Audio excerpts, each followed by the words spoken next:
बहुत समय पहले की बात है। एक बार स्वर्गलोक में अप्सरा अंजना रहती थीं।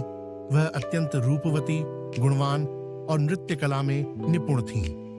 एक दिन उन्होंने देवताओं के समक्ष नृत्य करते समय एक आर्षी का अपमान कर दिया। इससे क्रोधित होकर उस आर्षी ने उन्हें शाप दे दिया।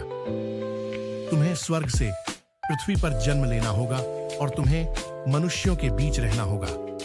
अपना अपराध समझकर अंजना ने आर्षी से क्षमा मांगी। दयालु रार्षि ने शाप को एक वरदान में बदलते हुए कहा, जब तुम मनुष्य योनि में जाओगी तब तुम्हारे गर्भ से एक महान और पराक्रमी पुत्र जन्म लेगा जो देवताओं का कार्य सिद्ध करेगा। पृथ्वी पर अंजनी का जन्म। स्वर्ग से गिरने के बाद अंजना का जन्म एक वानर कुल में हुआ और वह एक तपस्वी वानर राजा केशरी से विवाह कर ली। वे बहुत समय तक संतान की कामना करते रहे, लेकिन उन्हें संतान सुख नहीं मिला। हनुमान जी का जन्म।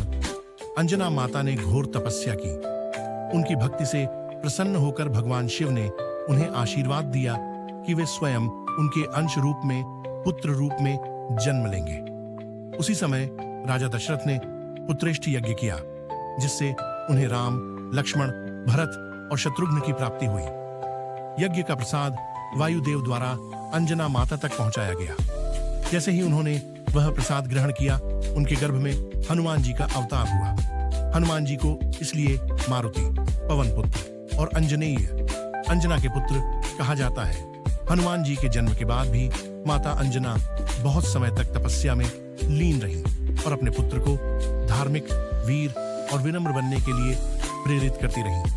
वे स्वयं भी भगवान शिव और विष्णु की परम भक्त थीं। माता अंजनी की कहानी हमें यह सिखाती है कि विनम्रता और क्षमा से शाप भी वरदान में बदल सकता है। तपस्या, भक्ति और धैर्य से असंभव भी संभव हो सकता है। एक माँ की शक्ति और तप से भगवान भी पुत्र रूप में प्रकट हो सकते हैं।